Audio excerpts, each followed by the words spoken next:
Hello welcome to Krishnamritam. So temple tours చూస్తూ ఉన్నాం కదండి కృష్ణామృతంలో. సో ఒక చిన్న చేంజ్ కోసం అని ఇప్పుడు టెంపుల్ టూర్స్ తో పాటు మనకు రెగ్యులర్ గా ఇంట్లో పూజా విధానాల్లో కానీ లేకపోతే రెగ్యులర్ గా మనం చేసేటువంటి వాటిల్లో ఏమైనా డౌట్స్ ఉంటే మన పెద్దవాళ్ళని అడుగుతాము.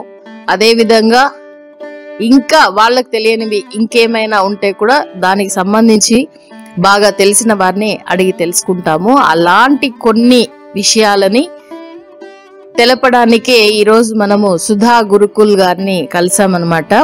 సో చిన్న చిన్న వాటితో స్టార్ట్ చేసి మీకు కూడా ఏమైనా డౌట్స్ అనేవి ఉంటే కమెంట్ బాక్స్ లో పింక్ చేయండి.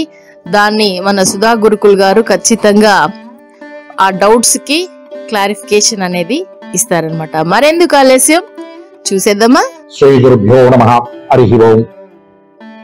ఈ రోజు మనం తెలుసుకోవాల్సిన ముఖ్య విషయం, ఈ రోజు సబ్జెక్ట్ ఏంటంటే మన హిందూ సనాతన ధర్మ సందేహాలు. మనం ఏ ఒక్క పూజలు చేసినా ఏ విధంగా చేయాలి, అది చేయడంలో దాని పరమార్థం ఏంటి అని తెలుసుకోవడమే ఈరోజు ముఖ్య సమాచారం. ఇప్పుడు సాధారణంగా ఎవరింట్లోనా సరే పూజలు చేసేటప్పుడు ఒక దంపతులను కూర్చోబెట్టి గణపతి పూజ, పుణ్యాహవచనం, నవగ్రహ పూజ, గణపతి హోమం, నవగ్రహము ఇట్లాంటి శుభకార్యాలు ఎన్నో చేస్తూ ఉంటారు. ఆ చేసేటప్పుడు సాధారణంగా అందరికీ ఏంటంటే భార్యాభర్తలను ఎలా కూర్చోబెట్టాలి అని చాలా మంది ధర్మ సందేహం ఉంటుంది.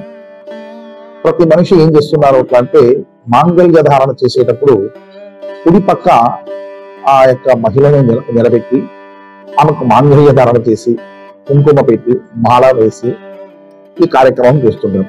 అందువల్ల మనం లైఫ్ లాంగ్ ఏం చేస్తున్నారంటే పూజలో కూడా కుడి పక్కే కూర్చోబెట్టాలేమో అనే ఉద్దేశంతో భర్తకు భార్యను కుడి పక్క కూర్చోబెట్టి పూజా కార్యక్రమం చేస్తుంటారు. అది మనం సహజంగా చూస్తున్నాం. అది పొరపాటని చెప్పాలి. ఎందుకు అంటే ఎప్పుడైతే ఆ యొక్క దంపతులను పీటల మీద కూర్చోబెట్టి ఆ పుట్టింటి వాళ్ళు వస్త్రం అనేది ఇస్తారో, ఇచ్చిన తరువాత ఆ భర్తకు ఆ భార్య అనే ఆమె నిలబడినా కూర్చున్నా పడుకున్నా ఎడమ పక్కే ఉండాలనేది శాస్త్రం. ఎందుకు అంటే ప్రతి మనిషికి గుండె ఎడమ పక్క ఉంటుంది.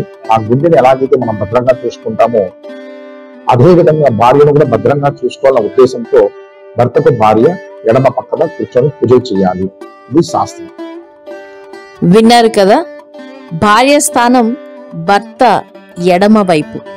ఇలాంటి చిన్న చిన్న సందేహాలు మనకు బోలెడు తలెత్తుతూ ఉంటాయి.